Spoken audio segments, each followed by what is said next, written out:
ವಿಶೇಷ ತೀವ್ರ ಪರಿಷ್ಕರಣೆ ಮತದಾರ ಪಟ್ಟಿ ಮಾಡ್ತಾ ಇದ್ದಾರೆ. ಅದರ ವಿಷಯವಾಗಿ ಇವತ್ತು ನಮ್ಮ ಸಂಘಟನೆ ವತಿಯಿಂದ ಇಡೀ ರಾಜ್ಯಾದ್ಯಂತ ಇವತ್ತಿನ ದಿವಸ ಒಂದು ಪತ್ರಿಕಾಗೋಷ್ಠಿಯನ್ನು ಆಯೋಜನೆಯನ್ನು ಮಾಡಿರ್ತಕ್ಕಂಥದ್ದಿದೆ. ಅದಕ್ಕಾಗಿ ಮೊದಲನೇದಾಗಿ ನಾನು ತಮ್ಮೆಲ್ಲರಿಗೂ ಸಹಿತ ಸ್ಲಂ ಜನರ ಸಂಘಟನೆ ಕರ್ನಾಟಕ ಕಲಬುರಗಿ ಜಿಲ್ಲಾ ಸಮಿತಿಯ ಎಲ್ಲ ಪದಾಧಿಕಾರಿಗಳ ವತಿಯಿಂದ ತಮಗೆ ಹೃತ್ಪೂರ್ವಕವಾದಂಥ ಸ್ವಾಗತವನ್ನು ಬಯಸ್ತಾ ಇದ್ದೀನಿ. ಇವತ್ತಿನ ದಿವಸ ವೇದಿಕೆ ಮೇಲೆ ಗೌರವಾಧ್ಯಕ್ಷರಾಗಿರ್ತಕ್ಕಂಥ ಬಾಬುರಾವ್ ದಂಡಿನ್ಕರ್ ಸರ್ ಅವರು ಮತ್ತು ಉಪಾಧ್ಯಕ್ಷರಾಗಿರ್ತಕ್ಕಂಥ ಅನಿಲ್ ಚಕ್ರ ಅವರು ಮತ್ತು ಕಾರ್ಯದರ್ಶಿಗಳಾಗಿರ್ತಕ್ಕಂಥ ವಿಕಾಸ್ ಸಾವರಿಕರ್ ಮತ್ತು ಸಹಕಾರ್ಯದರ್ಶಿಗಳಾಗಿರ್ತಕ್ಕಂಥ ಬ್ರಹ್ಮಾನಂದ್ ನಿಂಚ ಮತ್ತು ಇನ್ನೋರ್ವ ಮುಖಂಡರಾಗಿರ್ತಕ್ಕಂಥ ಗಣೇಶ್ ಕಾಂಬ್ಳೆ ಅವರು ಈ ವೇದಿಕೆ ಮೇಲೆ ಇರ್ತಕ್ಕಂಥದ್ದಿದೆ. ಮೊದಲನೇದಾಗಿ ನಮ್ಮದು ಈಗಾಗಲೇ ಮತ್ತು ಮತದಾನದ ಹಕ್ಕು ಮತ್ತು ಪೌರತ್ವದ ಹಕ್ಕುಗಳನ್ನು ರಕ್ಷಿಸಲು ನಾವು ಒತ್ತಾಯಿಸ್ತಾ ಇದ್ದೀವಿ. ಈ ಒಂದು ಚುನಾವಣಾ ಆಯೋಗ ಈಗಿರುವ ರೂಪದಲ್ಲಿ ಏನು SIR ಅಂತ ಹೇಳಿ ವಿಶೇಷ ತೀವ್ರ ಪರಿಷ್ಕರಣೆ ಪ್ರಕ್ರಿಯೆಯನ್ನು ನಡೆಸಬಾರದು ಅಂತಕ್ಕಂಥದ್ದು. ಇದ್ರ ಜೊತೆಗೆ ರಾಜ್ಯ ಸರ್ಕಾರವು ಸಹಿತ ಮತದಾರರ ಹಕ್ಕುಗಳನ್ನು ರಕ್ಷಿಸಬೇಕಂತ ತಿಳ್ಕೊಂಡು ನಮ್ಮ ಸಂಘಟನೆ ವತಿಯಿಂದ ಇಡೀ ರಾಜ್ಯಾದ್ಯಂತ ಇವತ್ತಿನ ದಿವಸ ನಾವು ಒಂದು ಪತ್ರಿಕಾಗೋಷ್ಠಿಯನ್ನು ಮಾಡುವುದರ ಮೂಲಕ ಸೋಮವಾರ ದಿವಸ ಮಾನ್ಯ ಜಿಲ್ಲಾಧಿಕಾರಿಗಳಿಗೆ ಅಂದರೆ ಎಲ್ಲ ಜಿಲ್ಲಾ ಕೇಂದ್ರಗಳಲ್ಲಿ ಜಿಲ್ಲಾಧಿಕಾರಿಗಳ ಮೂಲಕ ನಾವು ರಾಜ್ಯ ಸರ್ಕಾರಕ್ಕೆ ಮತ್ತು ಚುನಾವಣಾ ಆಯೋಗಕ್ಕೆ ಈ ಒಂದು ಹಕ್ಕನ್ನು ನಾವು ಮಂಡಿಸ್ತಾ ಇದ್ದೀವಿ. ಆತ್ಮೀಯ ಮಾಧ್ಯಮದ ಜೊತೆ ಕರ್ನಾಟಕದಲ್ಲಿ ಕಳೆದ 2-3 ತಿಂಗಳಿಂದಲೂ ಸಹಿತ ಇಡೀ ರಾಜ್ಯಾದ್ಯಂತ ಈ SIR ಪತ್ರಿಕೆ ಬಗ್ಗೆ ತಾವೆಲ್ಲರೂ ನೋಡ್ತಾ ಇದ್ದೀರಿ.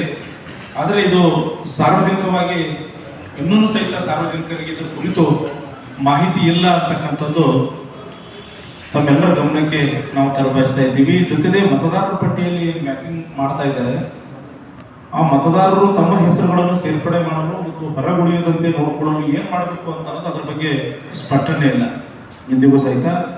ಮತ್ತು ಮ್ಯಾಪಿಂಗ್ ಪ್ರಕ್ರಿಯೆ ವೇಳಾಪಟ್ಟಿಯಲ್ಲಿ ಏನು BLO ಮತ್ತು AROಗಳನ್ನು ಮತ್ತು EROಗಳನ್ನು ಏನು ಮ್ಯಾಪಿಂಗ್ ಮಾಡಲು ಏನು ಮಾಡ್ಬೇಕಂತ ಇದ್ದಾರೆ ಅವರಿಗೆ ಆಯಾ ಜಿಲ್ಲಾ ಮಟ್ಟದಲ್ಲಿ ಇದುವರೆಗೂ ಸಹಿತ ತರಬೇತಿಗಳನ್ನು ಮಾಡಿರುವುದಿಲ್ಲ. ಇದು ಆಗಬೇಕು ಅಂತ ಅನ್ನೋದು ನಮ್ಮ ಒಂದು ಸಂಘಟನೆಯ ಒತ್ತಾಯ.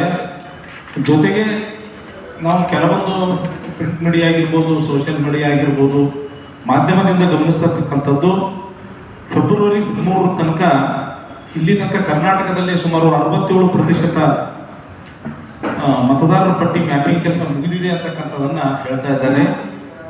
ಆದರೆ ಈ ಕೆಲಸ ಹೇಗೆ ನಡೆಯುತ್ತದೆ ಮತ್ತು ಅದರ ಪ್ರಗತಿ ಏನು ಎಂಬ ಬಗ್ಗೆ ಮುಖ್ಯ ಚುನಾವಣಾ ಅಧಿಕಾರಿಗಳು ಸಾರ್ವಜನಿಕರಿಗೆ ಮಾಹಿತಿ ನೀಡಬೇಕಾಗಿತ್ತು. ಆದರೆ ಇದುವರೆಗೂ ಸಹಿತ ಮಾಹಿತಿಯನ್ನ ನೀಡಿರುವುದಿಲ್ಲ.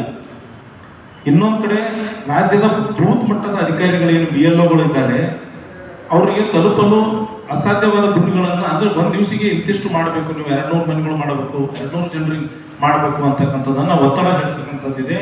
ಆದರೆ ಅವಸರದಲ್ಲಿ ಇದು ಎಲೆಕ್ಟ್ರಾನಿಕ್ ಮಾಧ್ಯಮದ ಮೂಲಕ ಅವ್ರು ಮಾಡ್ತಾ ಇರೋದು, ಮೊಬೈಲ್ ಆ್ಯಪ್ ಮೂಲಕ ಮಾಡ್ತಾ ಇರೋದ್ರಿಂದ ತೊಂದರೆಗಳನ್ನು ಸಹಿತ ನಡೀತಾ ಇದೆ.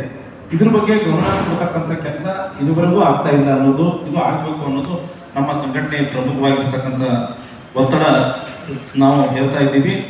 ಆದರೆ ಇದ್ರ ಜೊತೆಗೆ ಕೋಟ್ಯಾಂತರ ಮತದಾರರ ಮೇಲೆ ಏನು ಪರಿಣಾಮ ಬೀರ್ತಕ್ಕಂಥ ವಿಷಯವಿದೆ. ಬೇರೆ ಬೇರೆ ರಾಜ್ಯಗಳಲ್ಲಿ ಸಹಿತ ನೋಡ್ತಾ ಇದ್ದೀವಿ. 1 ತಿಂಗಳು ಕೊಟ್ಟ, 2 ತಿಂಗಳು ಕೊಟ್ಟ, ಈಗ ಲಕ್ಷಾನುಗಟ್ಟಲೆ ಇರ್ತಕ್ಕಂಥ ಮತದಾರರನ್ನ 1-2 ತಿಂಗಳು ಕೊಟ್ಟರೆ ಅವರು ಹೆಂಗೆ ಸಾಧ್ಯ ಆಗ್ತದೆ?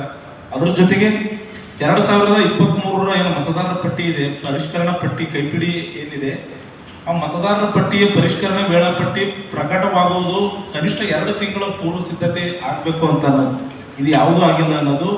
ಮತ್ತು ಜಿಲ್ಲಾ ಮಟ್ಟದ ಅಧಿಕಾರಿಗಳಿಗೆ ಪ್ರತಿಯೊಂದು ಕೆಲಸದ ಮೇಲೆ ಗಮನ ಹರಿಸಲು ಸಮಯ ಹೇಗೆ ಸಿಗ್ತದ ಅಂತಕ್ಕಂಥದ್ದು ನಮಗೆ.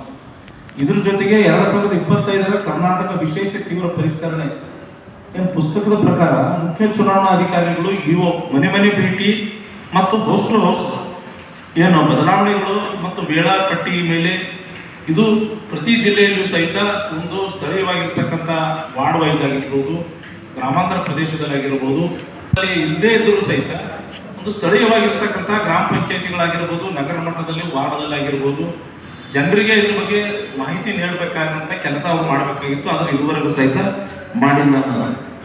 ಮ್ಯಾಲಿ ತಾಂತ್ರಿಕ ದೋಷಗಳಿದ್ದು ಮತದಾರರ ಪಟ್ಟಿಯಲ್ಲಿ 2025 ಹೆಸರಿದ್ರೂ ಸಹಿತ 25ರಲ್ಲಿ ಅವ್ರ ಹೆಸರುಗಳೇ ಇಲ್ಲ.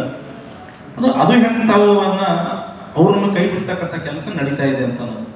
ಮತ್ತು 2002ರಲ್ಲಿ ಆ ಮನೆಯೊಳಗೆ ಸೊಸಿನೇ ಇರಲ್ಲ ಅಥವಾ ಯಾರ್ದು ಹೆಸರು ಸೇರ್ಪಡೆ ಮಾಡ್ತೀರಿ, ಅವ್ರು 2025 ಇಲ್ಲ ಅನ್ನೋದು ಅವ್ರ ಹೆಸರನ್ನ ಕೈ ಬಿಡ್ತಕ್ಕಂಥದನ್ನ ಮ್ಯಾಪಿಂಗ್ ಸಂದರ್ಭದಲ್ಲಿ ನಾವು ಈಗಾಗಲೇ ನೋಡ್ತಾ ಇದ್ದೀವಿ.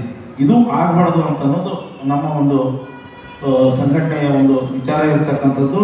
ಮತ್ತು ಇದರಿಂದಾಗಿ BLOಗಳು ಏನು ಮಾಡ್ತಾ ಇದ್ದಾರೆ, ಮೇಲಧಿಕಾರಿಗಳು ನೀವು ಇಷ್ಟು ಮಾಡಲೇಬೇಕು ಅನ್ನೋದು ಒತ್ತಡವನ್ನು ಅವ್ರು ಹೇಳ್ತಾ ಇದ್ದಾರೆ. ಅವರಿಗೆ ಅದರಿಂದ ಸಹಿತ ಒಂದು ಮಾನಸಿಕವಾಗಿ ಅವರು ತೊಂದರೆ ಅನುಭವಿಸೋದ್ರ ಜೊತೆಗೆ ಈ ಒತ್ತಡದ ಮೇಲೆ ಅವರು ತರಾತುರಿಯಲ್ಲಿ ಹೆಸರುಗಳು ಕೆಲವೊಂದು ಇರದೇ ಇದ್ದರೂ ಸಹಿತ ಅಥವಾ ಇದ್ದರೂ ಸಹಿತ ಬಿಟ್ಟು ಹೋಗ್ತಕ್ಕಂಥ ಒಂದು ಅನೇಕ ಘಟನೆಗಳನ್ನು ನಾವು ಇವತ್ತು ನ್ಯೂಸ್ ನೋಡ್ತಾ ಇದ್ದೀವಿ. ಒಟ್ಟಾರೆಯಾಗಿ ನಾವು ಸೋಮವಾರ ದಿನ ಪ್ರತಿ ಜಿಲ್ಲಾ ಕೇಂದ್ರಗಳಲ್ಲಿ ಒಂದು ರಾಜ್ಯ ಸರ್ಕಾರಕ್ಕೆ ನಮಗಿರ್ತಕ್ಕಂಥ ಬೇಡಿಕೆಗಳು ಮತ್ತು ರಾಜ್ಯ ಚುನಾವಣಾ ಆಯೋಗಕ್ಕೂ ನಮಗಿರ್ತಕ್ಕಂಥ ಬೇಡಿಕೆಗಳೇನಂತಂದರೆ, ಮುಂಬರುವ ಬಜೆಟ್ ಅಧಿವೇಶನದಲ್ಲಿ ಅಸೆಂಬ್ಲಿ ಮತ್ತು ಕೌನ್ಸಿಲ್ನಲ್ಲಿ SRI ವಿರುದ್ಧ ನಿರ್ಣಯ ಮಾಡಬೇಕು ಅಂತ ಅನ್ನೋದು ನಾವು ರಾಜ್ಯ ಸರ್ಕಾರವನ್ನು ಈ ಸಂದರ್ಭದಲ್ಲಿ ಒತ್ತಾಯಿಸ್ತಾ ಇದ್ದೀವಿ. SIR ಬಗ್ಗೆ ಇರುವ ಕಾಳಜಿಗಳನ್ನು ಅರ್ಥ ಮಾಡಿಕೊಳ್ಳಲು ನಾಗರಿಕ ಸಮಾಜದೊಂದಿಗೆ ಒಂದು ಸರ್ಕಾರವೇ ಸಭೆ ಮಾಡಬೇಕು ಅಂತಕ್ಕಂಥದ್ದು. ಅಂದರೆ ಬೇರೆ ಬೇರೆ ಸಂಘಟನೆಗಳನ್ನು ಸೇರಿಸಿ ಅಥವಾ ಬೇರೆ ಬೇರೆ ಜನಸಮುದಾಯಗಳನ್ನು ಸೇರಿಸಿ ಅಥವಾ ಇದ್ರ ಬಗ್ಗೆ ಒಲವು ಇರ್ತಕ್ಕಂಥವ್ರನ್ನ ಸೇರಿಸಿ ಒಂದು ಸಭೆ ಮಾಡಿ ಅದರ ತಾಂತ್ರಿಕ ತೊಂದರೆಗಳೇನು ಮತ್ತು ಎಷ್ಟು ದಿವಸ ಮಾಡಬೇಕು ಅಂತ ಅನ್ನೋದು ಒಂದು ಚರ್ಚೆ ಆಗಬೇಕು ಅಂತ ಅನ್ನೋದು ನಮ್ಮ ಪ್ರಮುಖವಾದಂಥ ಬೇಡಿಕೆ. ಇದರ ಜೊತೆಗೆ ಮ್ಯಾಪಿಂಗ್ ಕೆಲಸದಲ್ಲಿ ಮತದಾರರು ಎದುರಿಸ್ತಕ್ಕಂಥ ಸಮಸ್ಯೆಗಳನ್ನು ಅರ್ಥ ಮಾಡಿಕೊಳ್ಳುವ ಸಲುವಾಗಿ ನಾಗರಿಕ ಸಂಘಟನೆಗಳು ಮತ್ತು ರಾಜಕೀಯ ಪಕ್ಷಗಳ ಮುಖಂಡರುಗಳ ಒಂದು ಸಭೆಯನ್ನು ಕರೆಸಬೇಕು. ಈ ಸಭೆಯಲ್ಲಿ ಸಮಸ್ಯೆಗಳೇನಾದರೂ ಬಗೆಹರಿದಿಲ್ಲ ಅಂತಂದರೆ ಕರ್ನಾಟಕದಲ್ಲಿ SRI ಪ್ರಕ್ರಿಯೆಯನ್ನು ಮಾಡಬಾರದು ಅಂತಕ್ಕಂಥದ್ದನ್ನು ನಾವು ಈ ಸಂದರ್ಭದಲ್ಲಿ ಹೇಳ್ತಾ ಇದ್ದೀವಿ. ಜೊತೆಗೆ ಈಗ ನಡೆಯುತ್ತಿರುವ ಏನು ಮ್ಯಾಪಿಂಗ್ ಕೆಲಸ ಇದೆ, ಜಿಲ್ಲಾವಾರು ಮತ್ತು ಬೂತ್ವಾರು ವಿವರಗಳನ್ನು ಇದುವರೆಗೂ ಪ್ರಕಟಿಸಿಲ್ಲ. 67% SIR ಬಗ್ಗೆ ಕೆಲಸ ಆದರೂ ಸಹಿತ ಇದುವರೆಗೂ ಸಹಿತ ಎಷ್ಟು ಪ್ರಮಾಣದಲ್ಲಾಗಿದೆ, ಯಾವ ತೊಂದರೆಗಳಾಗಿವೆ, ಏನು ಮಾಡಬೇಕು ಅನ್ನೋದು ಸಾರ್ವಜನಿಕವಾಗಿ ಬಹಿರಂಗವಾಗಿ ಇವತ್ತಿಗೂ ಸಹಿತ ಇದು ಎಲ್ಲಿನೂ ಸಹಿತ ಚರ್ಚೆ ಆಗದೇ ಇರತಕ್ಕಂಥದ್ದು. ಮತ್ತು ಎಷ್ಟೋ ಜನರ ಹೆಸರುಗಳು ಬಿಟ್ಟು ಹೋಗಿದೆ, ಬಿಟ್ಟು ಹೋದಂಥ ಹೆಸರುಗಳು ಯಾವ ರೀತಿ ಸೇರ್ಪಡೆ ಮಾಡಬೇಕು ಅಂತ ಅನ್ನೋದು ಅದರ ಬಗ್ಗೆ ಸ್ಪಷ್ಟತೆ ಇದೆ, ಈಗಾಗಲೇ ನಾವು ಹೇಳಿದ ಹಾಗೆ. ಮತ್ತು ಮೊದಲ ಮತ್ತು ಎರಡನೇ ಹಂತದಲ್ಲಿ ಇತರ ರಾಜ್ಯಗಳು ಏನು ಎದುರಿಸ್ತಕ್ಕಂಥ ತಪ್ಪುಗಳಿವೆ, ಉದಾಹರಣೆಗೆ ಬಿಹಾರದಲ್ಲಾಗಿರ್ಬೋದು ಅಥವಾ ಇನ್ನುಳಿದಿರ್ತಕ್ಕಂಥ ಮಹಾರಾಷ್ಟ್ರದಲ್ಲಾಗಿರ್ಬೋದು, ಇಲ್ಲಿ ಏನು ಆ ಒಂದು ದೋಷ ರೂಪಗಳೇನಿದ್ದು ಇದು ಕರ್ನಾಟಕದಲ್ಲಿ ಒಂದು ವೇಳೆ SIR ಮಾಡ್ತಾ ಇದ್ರು ಅಂತಂದರೆ ಅದರ ತಪ್ಪುಗಳನ್ನು ಕರ್ನಾಟಕದಲ್ಲಿ ಆಗಬಾರದು ಅಂತ ಅನ್ನೋದು ನಮ್ಮ ಒಂದು ಒತ್ತಾಯ.